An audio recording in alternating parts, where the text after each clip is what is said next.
రైటిక రాయలసీమ నీటి హక్కుల విషయంలో కూటమి ప్రభుత్వం ద్వంద్వ వైఖరిని అవలంబిస్తోందని మాజీ ఎమ్మెల్యే ఎస్వి మోహన్ రెడ్డి ఆగ్రహం వ్యక్తం చేశారు. అసెంబ్లీ సాక్షిగా ఇరిగేషన్ ప్రాజెక్టులపై సమాధానం చెప్పలేక ప్రభుత్వం పారిపోతుందని విమర్శించారు. సీఎం చంద్రబాబు కేవలం హెరిటేజ్ షేర్ల మీద ఉన్న శ్రద్ధ సీమ రైతుల కష్టాలపై చూపడం లేదని మండిపడ్డారు. దీనికి నిరసనగా మార్చి 1న కడపలో భారీ సదస్సు నిర్వహిస్తున్నట్లు ఆయన ప్రకటించారు. రాయలసీమ ఎత్తిపోతల పథకం ఆగిపోవటానికి చంద్రబాబు తీరే కారణమని ఎస్వి మోహన్ రెడ్డి ఆరోపించారు. రాయలసీమ ఎత్తిపోతల పథకం గురించి కౌన్సిల్లో ఉన్నటువంటి సభ్యులందరూ కూడా ప్రశ్నిస్తే సమాధానం చెప్పలేక పారిపోయినారు కూటమి నాయకులు. మేము ఒక్కటే అడుగుతున్నాం చంద్రబాబు నాయుడు గారిని, ఈరోజు కూడా అక్కడ అసెంబ్లీలో రేవంత్ రెడ్డి గారు నేను చంద్రబాబు నాయుడు గారు కుమ్మక్కై క్లోజ్డ్ డోర్స్లో చెప్పి మీరు రాయలసీమ ఎత్తిపోతల పథకం ఆపమంటే మేము ఆపమంటే ఆపినారని రేవంత్ రెడ్డి గారు చెప్తున్నారు. ఇప్పుడు ఇక్కడ ఆంధ్రప్రదేశ్ అసెంబ్లీ నడుస్తుంది. ఆయన అసెంబ్లీలో చెప్పినప్పుడు మీరు కూడా ఇక్కడ అసెంబ్లీలో ఎందుకు చెప్పారు? చంద్రబాబు నాయుడు గారు లేదు అసెంబ్లీలో అపోజిషన్ లేదనుకుంటే కౌన్సిల్కి వచ్చి చెప్పండి, కౌన్సిల్లోనే వచ్చి చెప్పాలి కదా.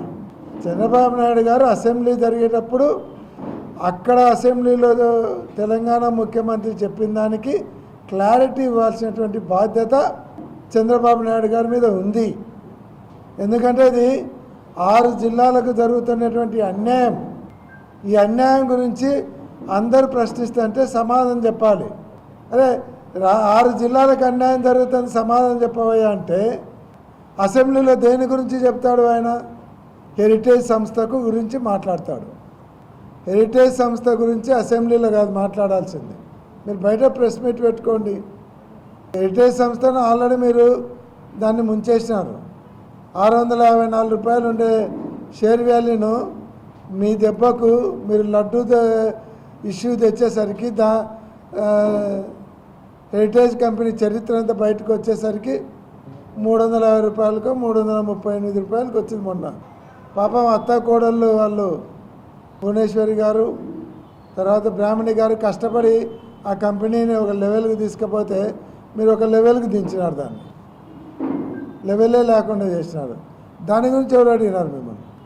6 జిల్లాలకు ఉపయోగపడేటువంటి రాయలసీమ ఎత్తిపోతల పథకం గురించి చెప్పాల్సిన బాధ్యత పెట్టుకొని హెరిటేజ్ కంపెనీకి నాకు సంబంధం లేదు, హెరిటేజ్ కంపెనీకి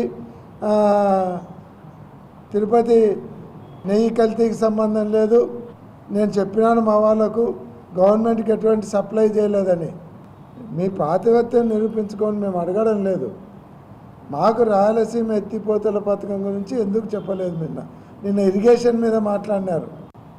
రాయలసీమ ఎత్తిపోతల పథకం గురించి కౌన్సిల్లో ఉన్నటువంటి Please subscribe to YK TV Network. Please subscribe to YK TV. Please watch YK News. Don't forget to subscribe YK News channel